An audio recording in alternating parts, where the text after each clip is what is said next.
Why don't we take a minute and introduce you to everybody that's on the call from Snowie. We've got Carl, who is one of the founders and partners of Snowie Shaved Ice. He's joining us from Salt Lake City. We have Gordon, Carl's brother, who is also the other founding partner of Snowie. And I'm assuming you guys are both in the same office right now in Salt Lake. Yeah, but Gordon walked away. I don't see him, but I don't even know if he can hear. But yeah, we're here. Okay. Okay. And then Aaron is the moderator on it, and I'm Lyle Rupp. You may notice the similarity of the last names since we're all Rupp. Yes, we're all brothers. I'm out of Cincinnati, Ohio. I am currently driving through Indiana, heading back to Cincinnati. So hopefully we won't have any signal problems. I want to preface that, Aaron and Carl and Gordon, if you lose me, it's because I lost signal, and I'll try to get back on as quick as possible, but we should be okay. We picked for our topic today, who's Snowie, and what is our place in the market? And as we go through this, I'm going to be asking a lot of questions of Carl and Gordon and look at that, but I would, as Aaron said, encourage any of you, if you have questions, to stick them in, and some of those we'll address at the end, but some may be appropriate as we're working through this for the next 45 minutes or so. One of the things I want you to look at is, if you look over, some of you have been in the snow cone business, I've seen some of the comments, some of you have been in the business for a number of years, some are brand new to this, and you're looking at it trying to say, do I want to get into the snow cone business? And if I do, who do I want to do business with? And the kind of the driving question to me that I find of great interest is to look at what's happened in the last 15 years in the snow cone industry. And if you go back and look over the last 15 years, and again, some of you may not have done this, some of you may have, but what has come out new in the last 15 years? And we see some variations of traditional things, you know, like the ice cream truck has become a snow cone truck. But typically, those are a box. In the past have been just panel vans that they have used, or a utility truck that's been converted over. We've seen the only real changes to that is that those trucks have gotten maybe larger and easier to get in and out, or they've gone to better graphics. Instead of just stickers, now they get the vehicle wraps. But there really isn't any technological or new innovation other than just a revamp, if you will, of the old style products, just bringing it a little newer into newer equipment or newer vehicles and sizing and that kind of stuff. But if you look at true innovation, is something that brings something entirely new to the marketplace. And Carl, I'm going to ask you to help me a little bit on some time frame on this, but the first major innovation that we've seen the last 15 years ago occurred about 15 years ago, and it was by a company called Snowie Shaved Ice. Now, what was that innovation? And it was the cube shaver. And that was the introduction of the 3000 shaver. And Carl, here's where I need a little help. Did we introduce the 1000 at the same time, or did it follow later? Within a couple of years. Oh, we've lost. You can't hear me? Go ahead. The 1000 shaver. Yeah, go ahead. Came within a couple of years of the 3000 shaver. Okay. So the 3000 shaver is about 15 years old. 1000 shaver is about 12 years old.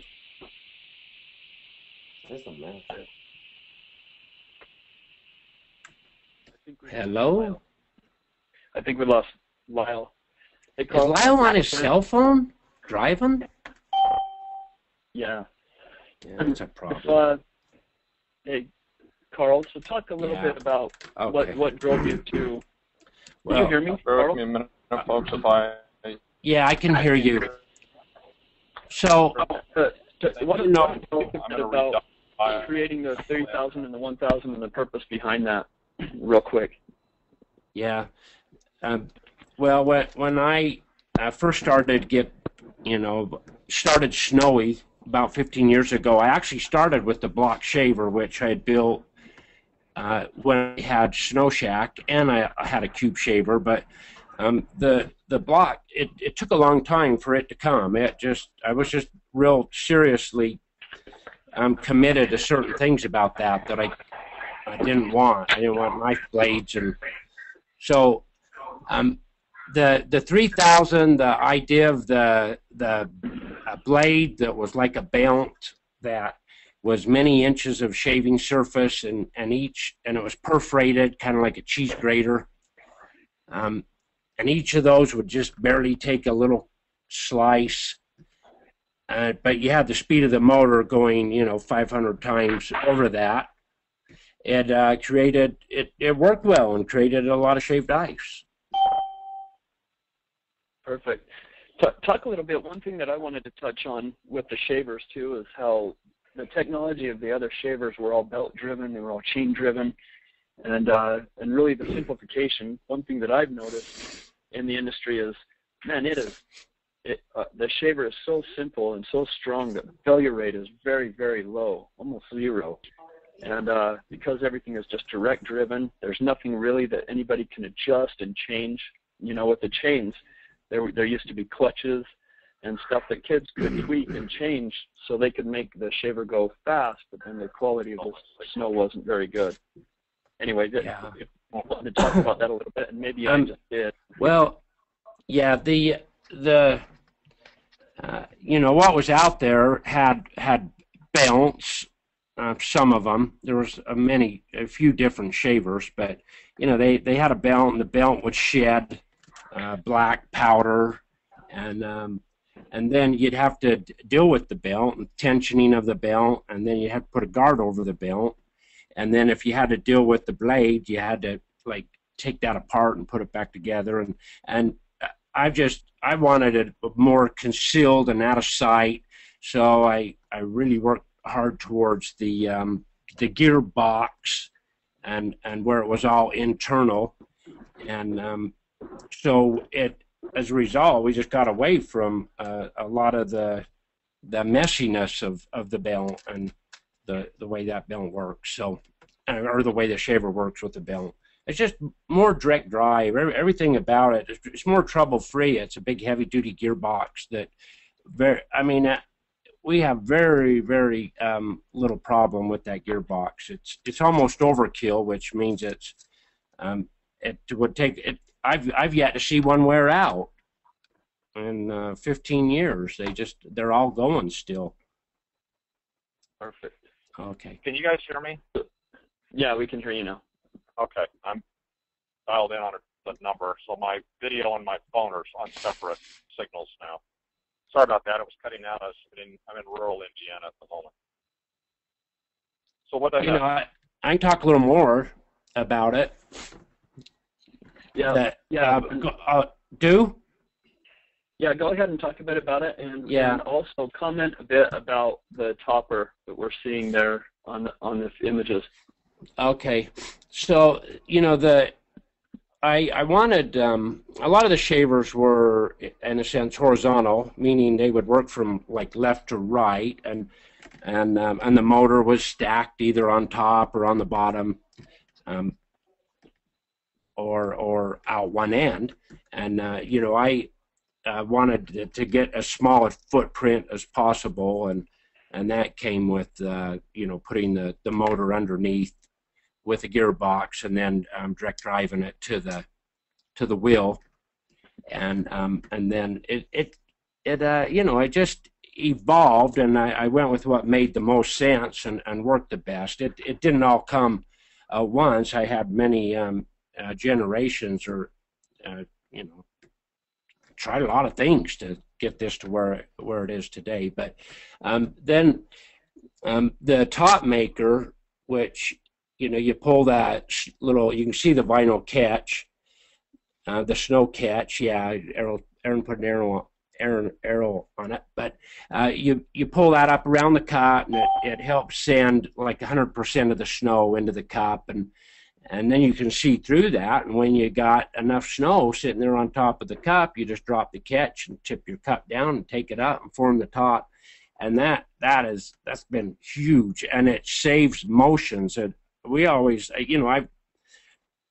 run the stands, and it was you'd sit and watch kids run a shaved ice machine, and with a line of people, and it's like, oh man, look at how much we're losing. Look at all these people that are walking away or don't have the patience to wait. So anytime you can eliminate little motions, the better. So, you know, we walk up, hold the cup, pull the ketchup, shoot the snow in it, and then just take it out and shape it, and it's done. And it's like it's like seconds, 2 or 3 seconds, and we've got a cup of snow. And we're at events competing with people that take 30, 40 seconds to make what we can make in 2, 3 seconds. Yeah, I would even Back to you. They approach a minute or more.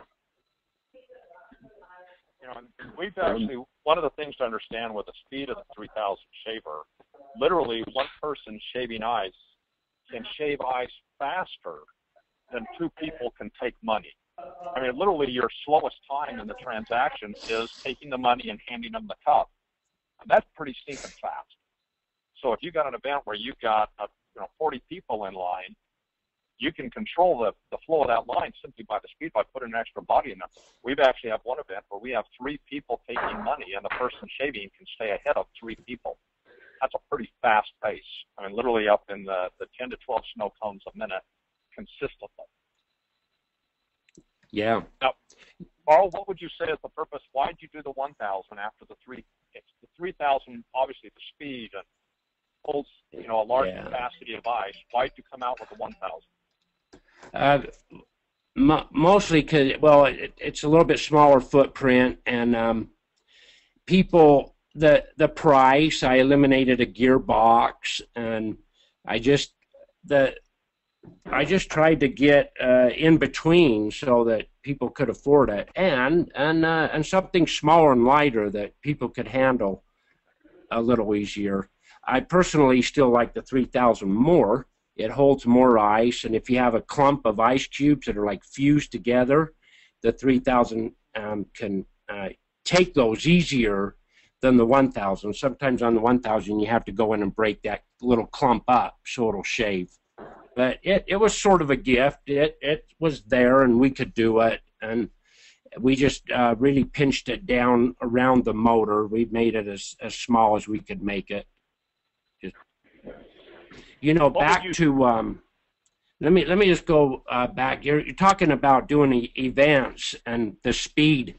When I first started, of course, we hand poured the shaved ice at events, and that was really slow. People would stand in line for 20 minutes, and then when they got up to us, they didn't even know what flavor they wanted. So we'd have to wait for them to pick a flavor, and then they would want like 3. So then we went.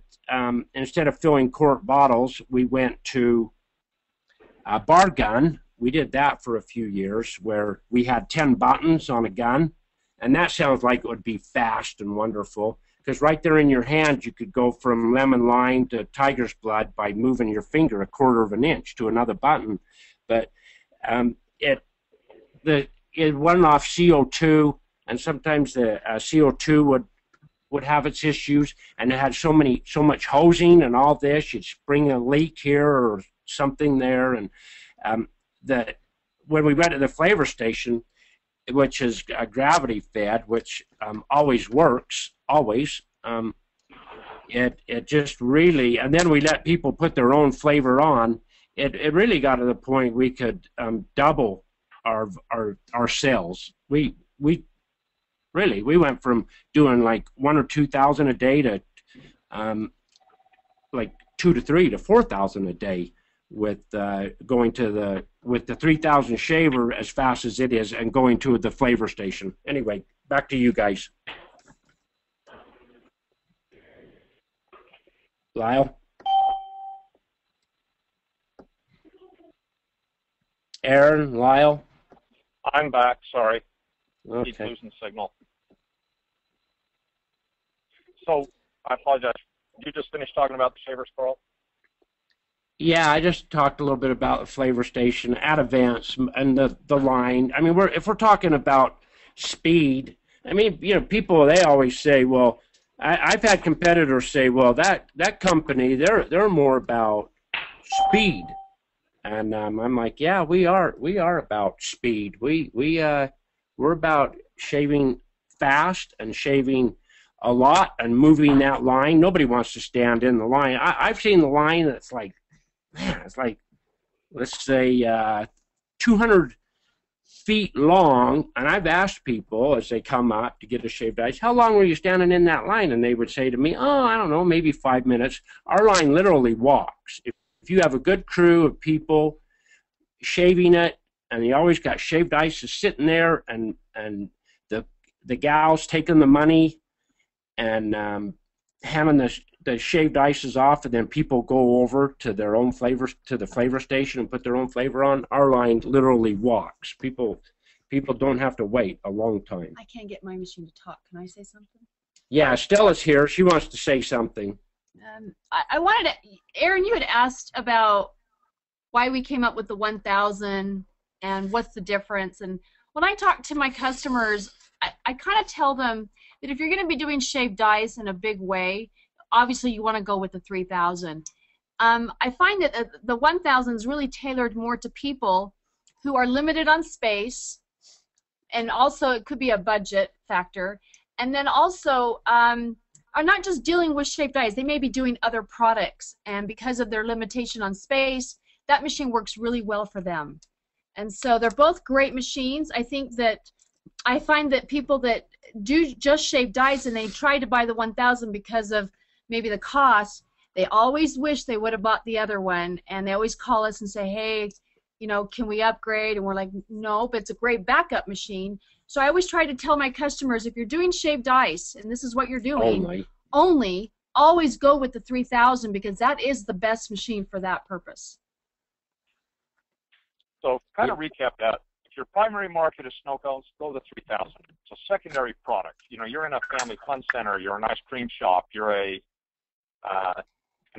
you're selling some other types of products that you stand, and you want to supplement with snow cones, then that's when the 1,000 comes into play. And that's where we find it a lot of times. Or it's a very popular rental machine that you rent out to people. The people call and say, well, I'm having a party. Can I have something that I can have at our house for a big get-together we're having as a family reunion? We don't need you to come, but we want an equipment, some flavors. That 1,000 is wonderful because of the lighter weight, ease of use, all of that. Yeah, exactly. Now, Carl. Yeah, real quick. Go ahead. I'm going to bump in here. We have a question asking if the quality is the same between the 3,000 and the 1,000. Carl walked out, but I'll just talk, and then maybe Lyle, you can put your comments in. But I have to say they're very, very similar. I think that the 1,000 is going to be just a little bit finer because the blade is twice the size, so the ice is able to take more of a cut. And so, with that said, yeah, it's going to be a little bit finer, but a lot of people don't notice the difference. We do, but I would say it's very, very, very, very close. I think that's a good point to interject. We talk about what's the difference between the 1,000 and 3,000, and it's minuscule. The other question I think is more pressing or more important is what's the difference between the Snowy 3,000 and a block shaver? And that's, you know, when Snowy came out with a 3,000, there wasn't a cube shaver out there that even remotely shaved. Most of them chip at or almost hack at the ice or crush it. There wasn't any true cube shavers out there that did a really good job. And this was so innovative in not only the way it did it, but the smaller size, the efficiency. We've talked about the reliability. You know, I think we're less than 0.5% of 1% failure rate, and that's typically out of the box, an electrical problem or something, and it's fixed, and we're back up and running. I mean, the maintenance on the equipment is so minute. But how does it compare? And there's a couple of little things that are interesting when you compare block against cube. Now, I want to preface before I go into that the block shaver, understand Snowy has a block shaver, and we're going to get into that in more detail. So I'm not trying to push one or the other, but I think there's a value in a comparison. When you're looking at a cube shaver with the Snowy, I will literally put it up against just about any block shaver out there. The only thing I need to do is be able to manage to make it literally identical is if I can have my ice, a rounded edge ice, instead of cubed or squared where they have corners on them, if I can get a rounded edge and I can put that ice in the 18 to 22 degree range, it'll rival any block. I'll hands down put it up against them every single time. That's the only caveat, is you have to manage the ice a little bit for that setting. But the other side is, and this is one of the problems with block ice, is today the only way to get that super fine block shaped ice is if you are using what is called clear block, which is a solid block that you can literally look through it. You can put your hand on the other side and it distorts a little, but you can see through the block. The most common kind of block ice that exists today is what is called compressed ice. And what they do is they take all their cube, dump it into a square, fill it with water, and then refreeze it. Because it freezes much faster. It's a simpler process, but it has lots of air pockets in it. And as a result, it actually has more chips, more granules and that than our cube ice does. So only if you are getting the purest clear block ice can you potentially rival the Snowie 3000 shaver or exceed the 3000 shaver. And if you want that, then you need to go to the most innovative block shaver in the industry, and that's the Snowie block. And that came out, and Carl, Estela, Gordon, guys jump in any time in here, but that came out last year. This will be our first complete season of use with a Snowie block shaver. If you haven't had a chance to see that, I know Aaron's going to make out. There's videos available on YouTube and off the website that you can see the way it operates.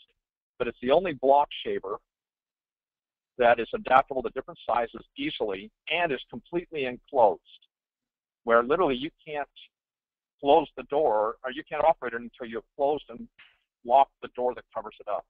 So you got a safety factor that makes it safer than any block shaver in the industry. It allows for a 12-inch. Many of the blocks you have to go to shorter ice. So this allows you to adapt and modify based on the kind of ice. Whether you're making your own ice or you're buying ice, we can easily adapt to most of the sizes out there. Some you may have to cut up there. You're buying large blocks, you have to cut it up. But the ability to go in and have that and even tweak a little bit on the speed at which it shades, there's an adjustment control built into it. So it's a unique machine, but it will rival anything. I mean anything in the marketplace when it comes to a block. So that's a matter of personal preferences. But the thing that I have found most customers are concerned with is if I can have ice that's very, very similar, what gets my customers back? Is it the ice? I think the answer is yes, it helps. But the biggest item is the flavoring. I have guys, I have one location that I literally have a competitor that's a half mile in one way and a mile the other way. And everybody drives past both of them to come to us. And both of them use block shavers. And I've talked to my customers and said, why, just out of curiosity, you drove past a competitor. They said, oh, we stopped there. And we tried the snow cone and threw it away and said, you know what, why did we do that? Let's go back to Snowie. The flavors are consistent. I could give you 20 people right off the top of my head who have all bought other products, and they'll have a mix of Snowie flavors and they'll have a mix of somebody else's. And if they're paying attention, they'll listen to the customers, and every once in a while they hear a customer go, wow, that is good. And they all refer to it as the wow factor. And in every single case, the wow factor is always on the Snowie flavors. No, I can get it for you. And that's huge, because it brings the customers back. When you get done with a snow cone, you want them to say, I want another one. And in fact, I encourage anybody, we'll send samples out. If you haven't sampled the Snowie flavors, call up and have us send you some samples. But here's the Lyle, key things to look for. Oh, go ahead. I was going to add to that is that you make a very good comment, because there's some people, it's funny, you can't please everybody, huh? There's some people that like that little bit of crunch, and then there's some people that like that fine, but what really comes down to is what you just said, the flavoring, because you can't please everybody on what type of shave sometimes, because everybody likes different things, but the flavor's always got to be the best. Absolutely. And I'd like to add to that. when you're looking at, what's that, Aaron? No, go ahead. I'll catch you when you're done. Okay. there's three things I tell people when you're trying flavors that you want to look at. First is grab a snow cone, make it, and don't just take one bite. Start eating a snow cone, but stop halfway through and say, what am I tasting? Am I getting overpowered? Like some of them they have good flavors, but they build it around the sugar. So you get a very sweet cherry, a very sweet strawberry, or surprisingly, even a sweet lemon lime. You get these tart flavors, and they still have a very sweet. They're not a real natural flavor. They're just a very sweet. And they're putting in enough, but it builds around the sugar. Others have a very realistic taste, but as soon as you stop eating, there's a chemical aftertaste. And one of the things I have watched as I watch competitors over the years is what's the reaction of the customer after they finish the snow cone? 3, 4, 5 minutes later, they've got that chemical taste. Or they get halfway through and they're like, I've had enough. We've tried to build a snowy flavor, so when I get halfway through a snowy, I'm like, man, this is good. And when I'm done, it's like, you know what? I need another snowy. I want that customer coming back immediately. I don't want them to think I need to come back in a week. I want them in an event. They're at a carnival. They're at a sport, a soccer tournament, lacrosse tournament. They're at a church festival. It doesn't matter. They get one at the beginning of the event, and by the end, they've had 2 or 3 or 4 of them because they just love Snowies. And I could give you thousands and thousands of customers that do just that come back repeatedly. It's not unusual for us to see the same people through the line 5, 6 times. In fact, one of my favorite stories with that, I was doing an event, and I had this lady come up, and I saw her repeatedly, and she had these blue lips, and she was eating our blue raspberry. And I saw her 4 times, and I joked with her that we have an organization called Snow Cones Anonymous for people like her. And she laughed at it, and I said, what is this, your 4th time through? And she says, no, it's my 5th. And I said, you like that, huh? And she goes, well, I have to admit, I'm a chemist for, and she named this other company. And they're a competitor of ours. And she said, it's killing me. I can't figure out what you've got in your blue raspberry or how you've done this. Would you be willing to show the recipe? And it's like, look, lady, we're crazy, but we're not stupid. No, but she was hooked on it. This is our competitor. And that's the kind of stuff you're going to find consistently with Snowy flavors, is that it gets them coming back. I've even got the competition looking at ours and buying them repeatedly because it's so good, it's so unique, and so powerful in its flavor that it makes you want more. I've even had people accuse us of putting something addictive in the flavors to do that. Aaron, you were going to comment. I was just going to comment on the marketing agreement that Snowy has. Basically, if you do business with us and you use Snowy's name, then we require that you use our flavors. And one thing that I've always said with that, in order for us to be able to require something like that, then we have to have awesome flavors. And there's one thing that I've noticed always with Snowy is there's constant innovation with all of their equipment, but there's also constant innovation with all of their flavors. I mean, there's like taste tests going on constantly at Snowy where you're walking down the hall and you're doing something and somebody pulls you into the kitchen and says, hey, you got to taste these 5 flavors, which is the best. And it's on and on and on. I mean, we're constantly looking for what's better, what's richer, what is going to make people be like, I need to go back and get another one. That's all. But, it's interesting you're talking about the Snowy flavors, and we require if you're going to use the Snowy name. And I have occasionally people say, well, your flavors are more expensive. And it's like, okay, yeah, there's a little bit of cost, but I sat down on a number of different occasions and said, how much more expensive are we than the more reputable companies out there? I mean, there's some, you try the snow cone and literally you'll gag on the spot, but some of them do a good job. And how do we compare price-wise? And what I found interesting was the cost difference came down to about a half a penny per snow cone. Now, I need to walk this. I don't know, Aaron, if you got a visual of this. I know we were going to try to, and I don't think we got it done. But so try to follow through the numbers. If it doesn't make sense, say something. Are you talking about your spreadsheet? No, this was yeah, we were talking about the visual. The flavor pricing. And I don't have a chance to put a visual. But I'll try to walk through the numbers. So here's what happens. If I have, my cost is a half a penny a snow cone. Extra by buying the Snowy, because when you spread it over the number of snow cones, it's a huge number. And that, like a 16-ounce bottle of concentrate is going to make you 4 gallons of flavoring and that'll make you over $500 in snow cone sales. So we're talking a $10 pint, and that's not even the most competitive way to buy it. You buy it in a gallon, you save like 30-something% off of the cost. But following this number, if I'm saving a half a penny, so what I want you to do is imagine if you sold 100 snow cones, your total cost over 100 snow cones. So you've done $250 in sales. Your total cost for the snowy flavor would be $2.50. But think about this. If you had, I'm sorry, I said 100 snow cones, you would have made $300, at $3 a cone, or $200, depending on what size you're selling. But I'm going to use a $3 medium snow cone. I would have sold $300. My total cost would be $30 for that $300.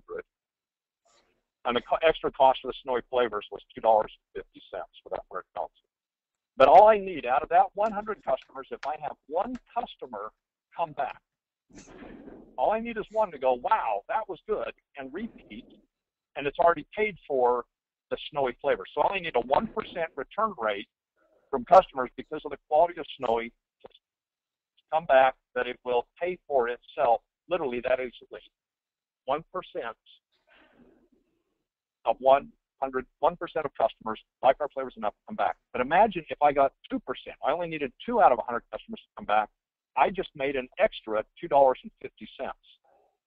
Well, what if I got 10 back? I just made an extra $25 out of that same 100 customers. The cost is negligible, especially when the flavor is enough that it entices people to come back repeatedly, that the dollars pay for themselves over and over and over. Did that make sense? I hope those numbers followed. If they didn't, yell on it. We kind of still haven't gone out of, when we're talking about innovation, we got talking about shavers. Okay, we had the 3000, came out 15 years ago. The 1000, I'm not sure exactly when. I think that followed a couple of years later. Is it about 12? On it. What's that? You said about 12 years. 12 years ago. And then I don't know all the timeline on this because I actually wasn't involved with Snowy. I wasn't even in the snow cone business till 10 years ago, and just got back into it. But the cube shave, or the home shaver, a lot of people said, man, this is awesome. I'd love one of these at home, and we came out with a little Snowy. There was an article, Wall Street Journal. Oh, I apologize. I can't remember if it was the Wall Street Journal or the New York Times. I think it was the Times now that I think about it. But they had, for fun, one of their reporters went out and ordered offline all the shavers they could find for home use. And they had like 15 of them and stuck them in the cafeteria at the newspaper and had everybody analyze it. And they said, if you want the finest shaved ice, hands down, without question, the only way to go would be the little Snowy. That's pretty good endorsement to have a newspaper say. We loved it. They said, this is unofficial. We're having fun. We've got our employees in here making snow cones as they're taking breaks. But we love the little Snowy for its shaved ice. And that was kind of a unique thing that does it. Then the latest innovation in the block shavers we talked about is the Snowy block and the things that are unique about that. But the innovation didn't stop there. Carl talked about, as we were doing this, we had the long lines, we couldn't serve customers fast enough. Then came the self-serve flavor station. And the number one thing I hear from people, if they've never experienced the flavor station, is, well, you waste a lot of flavors. And it's like, you really don't. We went through, and Aaron, I don't know if you have that spreadsheet on there. I forgot to send you the update. I'll get it to you that you can stick it out. But we went through and looked at what it takes to make a snow cone. To take an order from a customer, make the snow cone, shave it, put the flavor on, hand it to them, take their money. Your time frame is about 1 snow cone a minute. And every time you empty a bottle, you got to refill the bottle, so it averages out. With a Snowy, literally, you're shaving the ice, handing it to them, and you're on to the next customer. If I'm by myself, I could shave the ice and knock out, let's just say, 3 snow cones a minute. That's easy to do. Even just one person works, you've now tripled the amount of sales. Well, in that same time frame, we went back and looked, how much does it cost? And if I exaggerate the numbers that every customer put in enough to make it drinking level, it's going to cost you about 15 cents a minute for those 3 snow cones. It'll cost you an extra 15 cents over pouring it yourself. But in that same time frame, instead of getting $3, I got $9. So while the person that says, I want to pour, saved 15 cents, in that same time frame, I've made an extra $6. So you can manage pennies, but you're going to lose dollars. And we've got some numbers. If you're interested in those, put in the comment box, get your email to Aaron, and we can send those numbers out to you that you can see them. But we went back and, for fun, compared it just for 1 hour with one person only working making snow cones, and you did like $112 profit in an hour by pouring the flavors. If you jumped over and did the flavor station in that same hour, one employee now doing 3 snow cones a minute, you were profiting like $442 in that same hour. Now, that's one employee. What happens if I got 2 employees? And then you multiply that. All of a sudden, we found our events. We were going from doing $1,000 or $1,500 at an event. That was a great event for us. That all of a sudden, in that same time frame, we're doing $6,000, $7,000, $8,000 because we're serving the customer so much faster. People love the idea of making their own. I'm surprised how many customers I've heard walk by that have said, "Oh, cool! Look at this. You're going to make your own snow cone. Let's get one." I mean, it becomes its own advertising. So a great innovation on it. And Snowie didn't stop there. Now, one of the things that people have said, this is great, but I don't need something that sits out in front. I don't need something that big. Latest thing is the countertop flavor station. We offered in a 6, an 8, and a 10 flavor that you could literally just put on a counter in it. I actually have a snow cone machine and flavor station in a convenience store here in Cincinnati. And the guy loves the thing. We're still new enough with it. I can't give you an average of what the prices are or what his sales are yet. But we know he's selling a fair amount. And that's something we need a little bit of time under our belt. He's been at it for about 3 weeks now and has had great success with it. And we're going to continue to monitor and start compiling some numbers to see what kind of a return. But we put these in. We have them at all kinds of sports centers, high schools. They love the idea, but they don't have room for a concession stand, for a Snowie kiosk or a building in there. We now can come in a lot of times and put a machine in their concession stand and put a countertop flavor station and have it self-serve. Simple, easy. You don't have to train anybody on how much flavor to put in. Keeps it fast and simple. But here's back to my original question. What's been innovative in the last 15 years? And I've actually sat down with friends of mine that are in the industry that not all of them have Snowie, and said, what have you seen? What's new? And who's coming out with new stuff?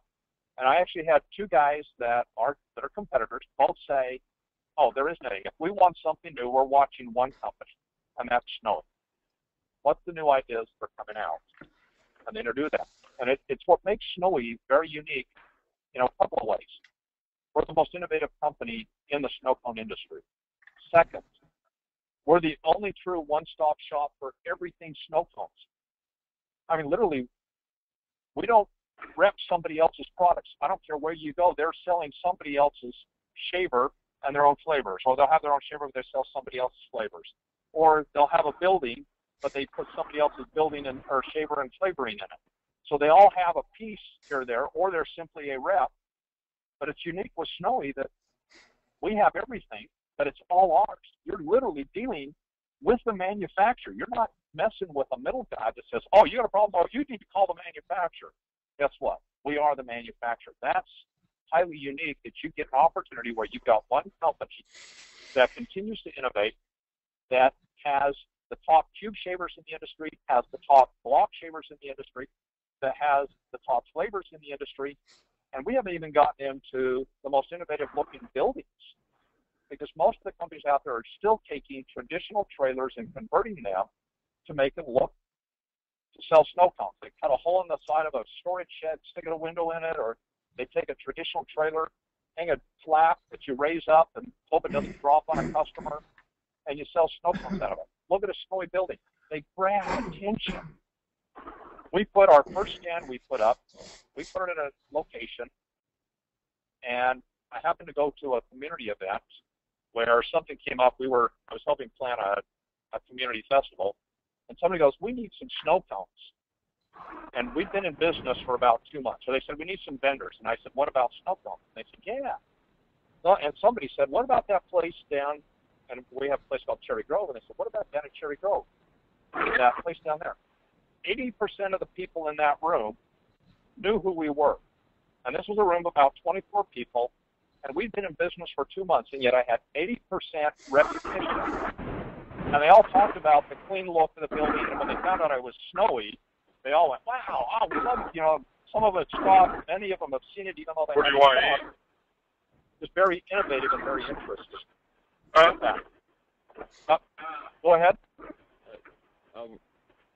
I think we're just getting somebody talking to someone else. Somebody feedback on there. So one of the key things, you know, as we look at that, lots of innovation, shavers, flavoring, buildings, ongoing with equipment. There's some new stuff.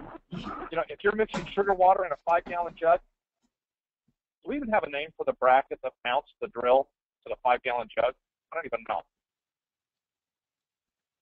But yeah, it's a drill mixer mount is what it's called. The drill mixer mount. Okay. This is if you're mixing sugar water in a 5-gallon jug, you need to see this thing because you can mount the drill to it, put our new paddle wheel on it, the paddle drill bit, stick it in, turn it, and walk away and let it mix, and come back 15 minutes later and it's mixed. You don't have to stand there and hold it anymore and fight the thing as it bounces around and rubs against the sides. Now it holds it in the middle, and oh, it's awesome. If you haven't seen it, get out and view the video of it. You're going to buy one immediately. That's a new innovation. We've got a variety of new things that are on the drawing board. You know, it's maybe a little more of a kind of a who's who with it. That Carl, you know, there's a show I saw years ago where they used to take somebody and they lock him in a room and say, don't come out until you design something new. And when he'd come out, they'd erase his memory. So he couldn't remember what he did, and they had all the property rights struck. And that's that dreamer, and that's Carl. We've often joked we'd love to lock him in a room, and I think he'd like it more than us, where he doesn't have to deal with anything but his creations. But always looking for that next best thing. And, you know, do we hit home runs every time? No. You got to see the list of things that did work. But the ones that do are awesome. So what we're always trying to do is look at that, and Carl and Gordon together, the two of them can do stuff. Carl drives that site. And then once it's designed, somebody needs that mass manufacture to produce the numbers, get the quality as it processes and refine it, and find a way to be able to get it out there to meet the demand for the new equipment. And that's Gordon, the manufacturing guru. And then, well, our techie is Aaron, as we've been talking about. Is the guy, when we say techie, not only does all the computers and the internet, but he's got the website development, and you've seen new things coming out with that. There's a lot of changes coming there. The webinars that we're doing, coming out with new brochures and marketing materials. Our laundry list of things that need to be done is massive, and Aaron's the brains and process behind that. The brunt of trial and error is Carl and Gordon come up with these ideas. They send them to me and say, here, Lyle, screw it up. You know, find a way that it doesn't work, and how do we refine it? And that's my job as the beta test site on it. That's another thing that's also interesting. Is that a lot of companies, they'll come up with new ideas, but they don't really test market them. And Snowy is unique in that, you know, go to Salt Lake, Carl and Gordy are out running events. They're employees, whether it's Gordon or the shipping department and the manufacturing. All of them are out doing events, trying things, experimenting with them. We do it here in Cincinnati. We've got 4 stationary locations, so we do locations that we sit in shopping centers. We've got multiple, I think I'm at 7 or 8 now, of mobile units that I take around to fairs and festivals, sporting events, you name it. We can have a conversation about what kind of events and how to get into them another time. But the idea is that we're always out experimenting with these things and finding another way to use them or a way to refine them and improve on them. And so just like anything, there's a generational, but it's trial and error on our part rather than yours. So we try to work as many bugs out as we possibly can before it's ever introduced to the marketplace as we go through with it. And then, of course, you've got to have the most important, and that's the person that oversees all the financing. If you're looking to buy equipment and need financing or working out payment on that, that's Estela. She's actually the boss, but none of us want to acknowledge it. I should probably have never. Did I say that in video? No, I'm kidding. So at this point, Aaron, Carl, Gordon, Estela, is there anything we need to add, or do we want to open it up to a question and answer? Yeah, I think let's open it to the question and answer. You know, there was a few things up here, and I'll go back and hit some. And actually, again, if any of you who have yourselves muted, if you would like to communicate now, we would love to hear your voice as well. But going back until somebody comes in, feel free to just do that and interrupt me. But one was how many more shaved ice can be produced by the 3,000 and 1,000? Anybody have that offhand? They were asking specifically. It seemed like to me we were doing 18 a minute with 3,000 and 12 a minute with a 1,000. I don't know if anybody wants to touch on that, if you have better numbers than what I'm just picking up off the top of my head. Well, I apologize, Aaron. I had to step away for got distracted. No, we're just talking about the volume. They just asked the volume between the 3,000 and the 1,000. How many shaved ice can you get out of the 3,000 compared to the 1,000? It went back to our earlier conversation.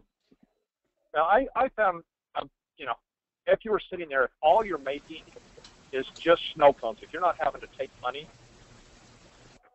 the fastest I've ever done was 722 snow cones in 1 hour and 10 minutes. So I've never calculated that. I don't know what the speed is, but that was as fast as I could go for 1 hour and 10 minutes. So, anybody got a calculator?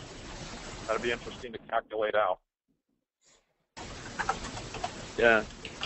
And as we continue on, I'm getting someone.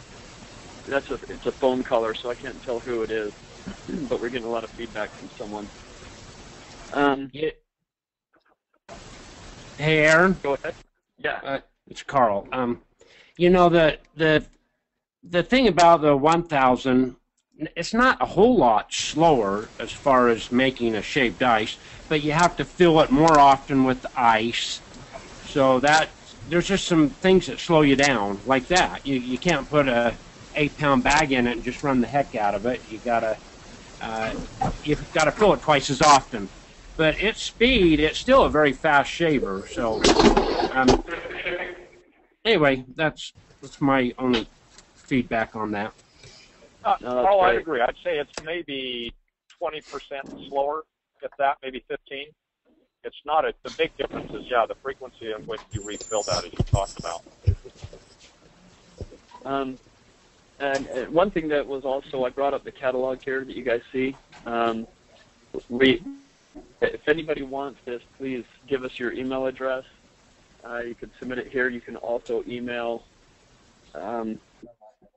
Probably, I think we actually did. Well, actually, you can just send it to Aaron, AARON, @snowie.com, and I'll actually put it in here. And then we'll get your address, and we'll actually send you our physical catalog with some other items that talk about all of our products as well. We are actually talking about, or we have a question on the 3000, whether it can run on a battery. We actually have it's a different shaver. So we have an AC version, which you plug in, or you can get a DC version of the same shaver, and you're able to run that directly off 12 volt, off of a battery. And that's actually what we use in the Snowy buffs and everything as well. Let's see here. And somebody was asking about. Actually, there was a comment on. It was Lisa, and she was commenting on Lyle saying, and I'll just verbalize it. I agree 100% that flavor is a key to repeat customers. And we totally agree. She actually commented some more. I believe all of you guys can read that. But it is, we feel exactly the same way. That's why we put so much research and development into our flavors. Yeah, and we're actually having some other catalog requests. And then this is a common question that we get, so I'd like to address it, and that is, with the flavor station, is there a problem with bees being attracted to it, and how do you manage that? And I'll start that one off. In my opinion, the number one thing to keeping bees off of your flavor station is keeping it clean. Whenever I run events, and stands, I make it my employees, whoever is running that stand, and if it's me or if it's somebody else, I say, you know what, as soon as you're not doing anything, you need to get out there and you have some bleach water, and you with the health department, you'll have some test strips that tell you exactly how much bleach you can use. And you do that, and you use that bleach water, you wipe that thing down, and it does very, very well. Cleanliness goes a long ways, in my opinion. And anybody else who wants to add to that? First, and amen. That's the number one. Second thing we started doing was using a dust buster. That if you can keep the bees that do show up from going back to the hive, you don't get the swarm. So we go out, keep it clean, but as they're out there, they keep the dust buster handy. When a bee comes up, they just suck that bee up, and at the end of the day, when there's no customers around, they open it, throw it, and run. So if the bees are angry, they don't attack them. But they just get rid of the bees throughout the day by sucking them into the dust buster. Another thing people have done is put a fan. It's kind of hard with the round flavor station, but if you are using, say, the one on the bus and the side of the bus, if you put a pretty good fan on that, it creates enough wind that the bees can't fly in and get on the faucets or get the sugar water. Yeah, just make sure it's not blowing so hard that you blow the flavor sideways. It's kind of hard. Which has happened too, yeah. But the other side, we're talking about that with a flavor station. I think it merits comment that the same problem exists whether you're pouring with bottles. I got my stationary locations where we've got bottles in there we're pouring from, and I have the same bee problem there that I do at my flavor station. It doesn't change. It's still flavors, and it's still syrup, and it's still sugar water. They're going to constantly be changing that. In fact, I have a problem that the bees crawl down the pour spouts into the flavoring in bottles. So in some ways, the flavor station almost eliminates some of that problem because the bees can't go up in because the valve on the flavor station stops them. Now, another comment with that is people occasionally will say, well, is that sanitary for a bee to get onto a spigot on a flavor station? Actually, bees are one of the absolute cleanest insects. You can do all the research you want. They carry zero parasites, zero diseases. There's nothing. They are literally one of the cleanest. I don't even want to limit to insects, animals, whatever you want on the face of the earth. And so it's sanitary-wise, the Board of Health has never even had a remote concern about it. What about venom? Yeah. Hey, Aaron, somebody asked about are we putting webinar number 2. I know we had some technical difficulties on that one. You said record right. We're going to do pieces of it, but it won't be a complete webinar. Yeah, we're going to piece that one together. There were a lot of quirky things with our second webinar, and that's what we were trying to change up a lot with this one. And we're getting better each and every week, and you'll see some changes next week, and it'll be even better. We'll get the second one up here shortly. We just got to piece that together. Is there anybody? Hey, go ahead, Paul. Aaron. Yeah.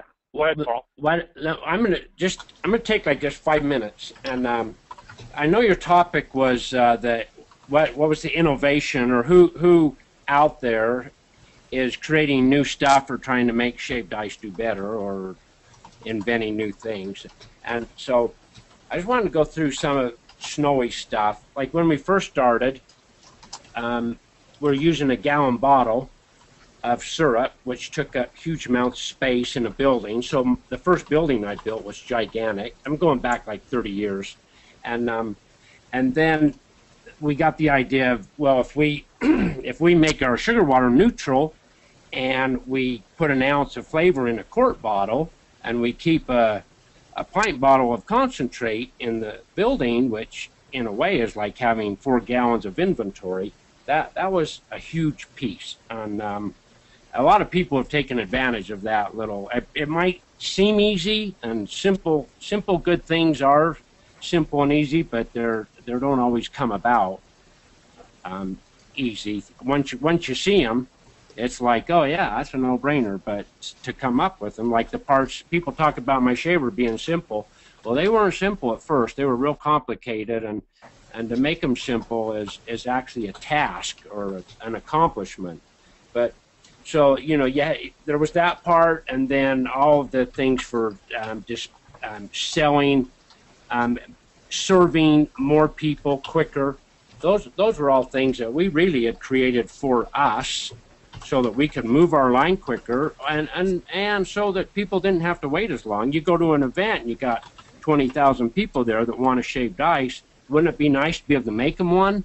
So we've tried real hard to figure out faster ways of getting the job done. And then we always, to this day, we're constantly trying to improve the shavers we even build now.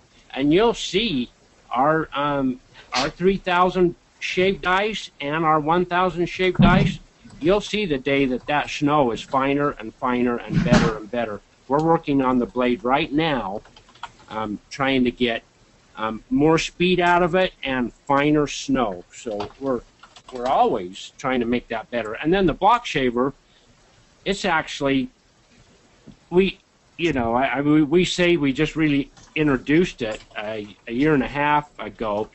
I introduced that shaver like 5 times to pull it back off our site or out of our catalogs because it had issues. You sit here in a 70-degree building when it's 30 degrees outside, and you think you've got something built and invented and working perfect, and then you have summer and it goes out in 100-degree weather with a line of people, and all these problems emerge, their heads show, and we pulled it off the market. But the block shaver now, with the last couple of years of time that we've had to use it, we have really made it neat, and it is really neat and really fast and very snowy. And we've got some things going on with that shaver now too that also work with the 3,000 and 1,000, where you can fill a flower cup and make like a perfect ball on top of that flower cup. A flower cup meaning it's like a little drip pan kind of cup, and they're just some like add-on parts. So we're working on that. We're actually very far. We're building the molds right now for that, and we'll soon have video of that you can see.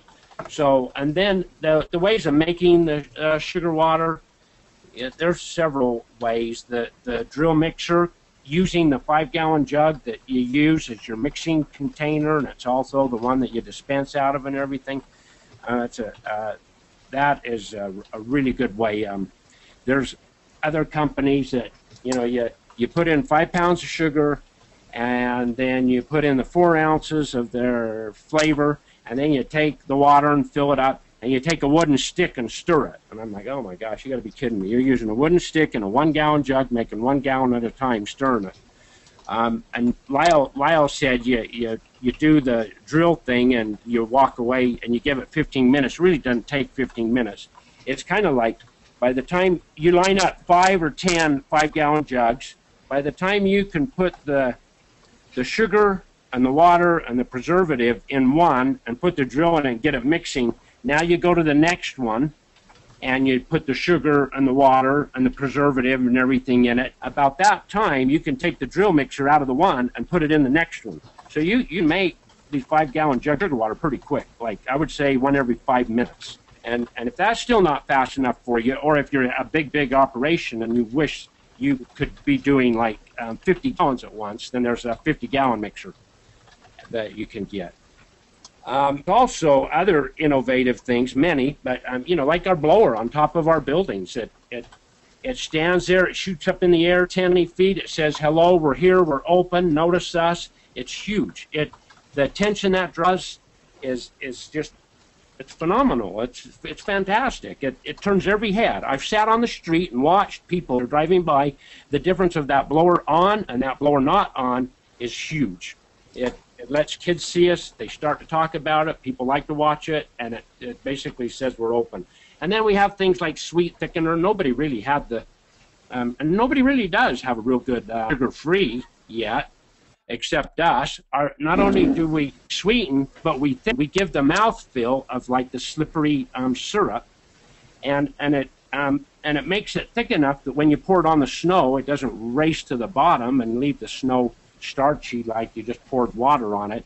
It makes it clingy so that it holds on. It makes it very much like it's as close to a sugar water that we could get without having it be sugar water, with it being what we think the best sweetener at the moment. If there's one better one day, we'll change to it. But at the moment, we use the Saccharose, which is the Splenda brand, and we think that's a real good. I get a lot of comments. I have a lot of people really like our sweet thickener, and so anyway, that's kind of just some of it. There's all kinds of other innovative things that are out there, but I just wanted to throw those in. I'm done. I'll turn it back to you guys. No, thank you, Carl. You know, there's one biggie we kind of forgot. When I say biggie, I mean literally a biggie, and that's the Snowy bus. You know, there's a lot of vendor trucks out there, and we kind of started with, you know, we see modifications of trucks, but nothing that gets the attention that the Snowy bus has. Here we've introduced a vehicle that is so unique in its look that you talk about grab attention. In fact, I had to laugh. We shipped a Snowy bus, and the driver had it on his trailer and was pulling, and he said in the first 6 hours he left Cincinnati in the daylight, and he was driving, and he said in the first 6 hours he couldn't figure out what was going on because people were flashing as they're going by, they're honking. He thought something was wrong. He pulled over 4 times to see if his load was mounted wrong. If something, a door had come open, or maybe something, a tire had fallen off, or he had no idea. He kept getting out, couldn't figure it out. And it wasn't until dark that he realized people were taking pictures of the bus and then giving him thumbs up as they were driving by, saying, "We love the thing." I mean, I've taken that. I've driven to places. I had times I can't even get off the freeway because I got somebody next to me taking a picture of the bus and won't get out of the way. The picture's routine. I've had them follow me into rest stops and gas stations and all kinds of stuff. In fact, I challenge anybody, go to an event with a Snowy bus, and you can take any competitor's unit. You put it there and watch how many people walk up to the Snowy bus and want their picture taken with the bus versus anybody else's. You'll never see a picture taken, but they always want their picture taken with the bus. And that's highly unique. And again, following something that, you know, we've had around for, Carl, when was the first flavor station? 12, 13, 14 years ago? No, we lost Carl. But we took that concept and principle that has been our mainstay and the way we do business at the flavor station and built that into the bus. And when the bus was introduced, that was the first thing we had with that. And that was the most innovative, not only the bus, but the dispensing system. And I say it goes back to, I want to say 2006 or 2007 when we introduced that flavor station off the side of the bus. Now, we've gone through some variations. If you looked at our newest Express, very innovative in that it's an automated door, open and close over it. Gone to the bigger vehicle, but we have both the Astro and the Express version. So not just, again, nothing stops. It's that constant looking and tweaking and improving, which we try to do that. So, again, Carl, thank you for the summary of all the different innovations. Any other questions? Somebody asked about, I want to get through these before we jump off this webinar. One of the questions was, what about condensed milk and all those kind of things? A lot of those, the challenge with those, putting them on, they seem to be popular, but they do create additional refrigeration or equipment and that kind of stuff. Somebody asked about putting ice cream in. If you get a following, they're wonderful. The challenge is the additional equipment, to do our additional requirements to have that. One of the things I'm experimenting with here, we haven't introduced wholesale yet, is a sour additive, which has been tremendously successful for us, and we still got a couple of little bugs in it we got to work out. But I have one that's the equal, we call a sour shot, that's the equal of a lemon, and then a sour extreme that's twice as sour as a lemon. And I'm going through about 5 gallons a week of our sour additive. And we don't charge extra for it, but man, does it bring in the kids that love sour. So yes, we're always looking at different ways and things to add to our existing product can help improve on that. Karen, were there any other questions? I think you hit the 3000 shaver in the DC and AC version, which is the DC, by the way, that's used in the bus. Yeah, Jay, you're right. Kids love sour anything. Give it to an adult, their toes will curl, and the kids just like, yeah, it's sour. They don't even respond. Yeah, okay. And we actually, hey, Carl. Yeah? Is Carl back at all? Oh, you are back. I'm back. Sorry, I had to run. Yeah. I don't know. Maybe this isn't the place. The sour powder. Anything on that? Well, you know, I had it, and plain, and then we had 24 flavors of it. You know, Tiger's being one of them. Tiger's Blood. We're working on it. We're going to try to put it in a little package so it doesn't moisture doesn't make it clump. But we're close. The day will come that we do have it.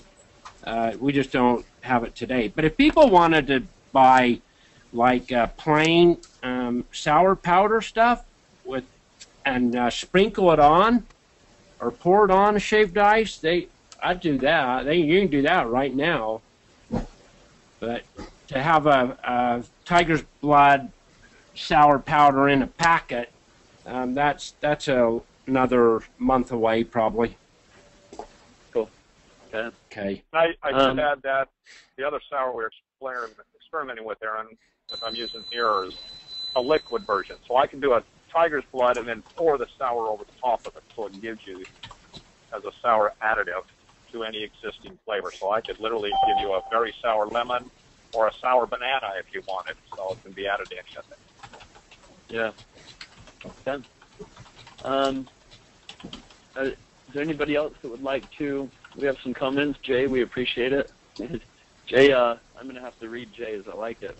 I haven't started yet, but I've been doing a lot of research on it for many months. I can't wait to get started, and from my research, Snowie is the only way to go. Well, Jay, we totally agree. Can you hear me? Yes. Yes. Okay, actually, this is Lisa. Jay's my husband. Oh, great. Hi.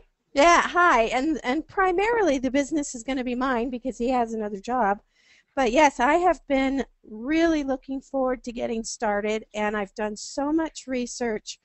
And I've got to tell you, you guys just seem like you've done the best job on absolutely everything.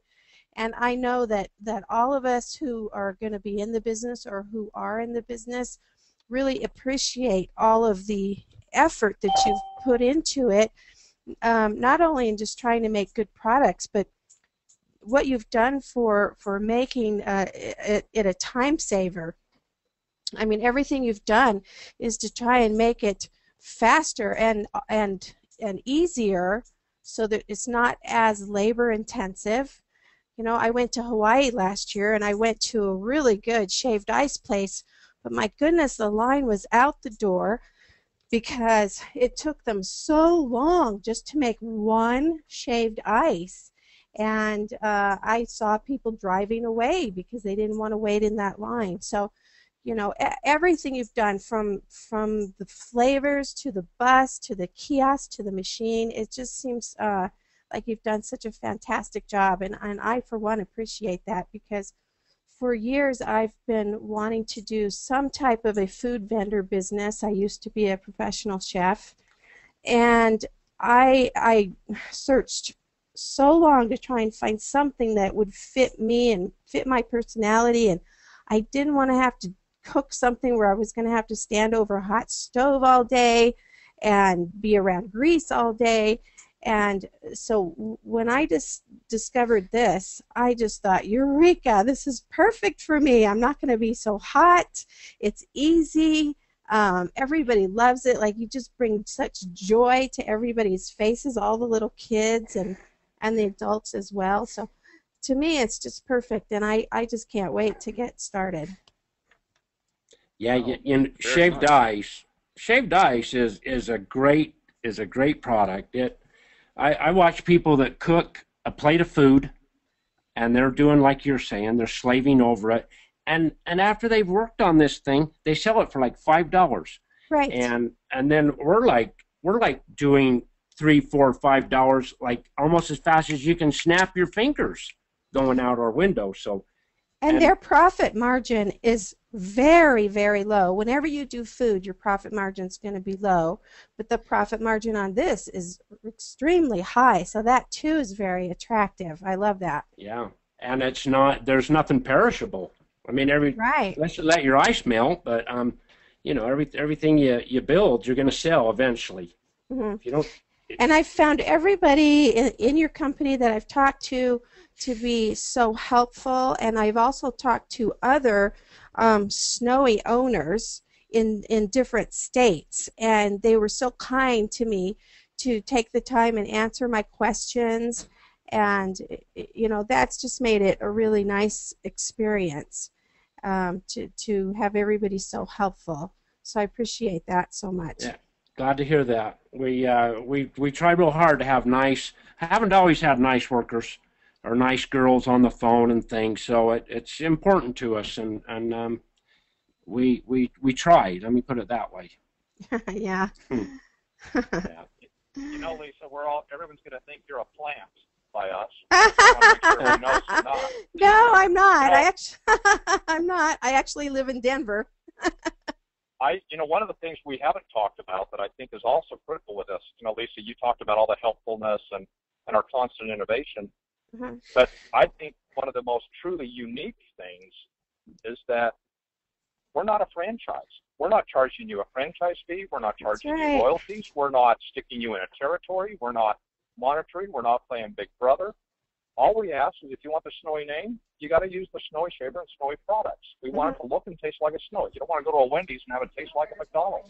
And why wouldn't you use your products if, you know, I mean, they're the best, so why wouldn't you want to? Because they think they're saving money by saving a half a penny a snow cone.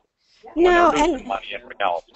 And from being a professional chef, you know, there's a big difference between, you know, just cooking a regular hamburger and cooking a gourmet hamburger. I mean, I want to have the best product that I can because I know that's going to be a return business. You know, I think that people are going to look to find out where I'm at on Twitter and Facebook, and you know, because they get a craving for it because they remember how good it was last time. They're going to come back. Absolutely. And you know, you talk about the difference in the quality. That even comes down to sugar. You know, there's 3 kinds of sugar out there. Or sugar beet and pure cane sugar, and even between brands there can be a difference in the quality. You know, we stay with brand names just simply because I don't want a slight taste variation that might compromise that return customer. So yes, I agree. Thank you, Lisa. Anybody else or anything else?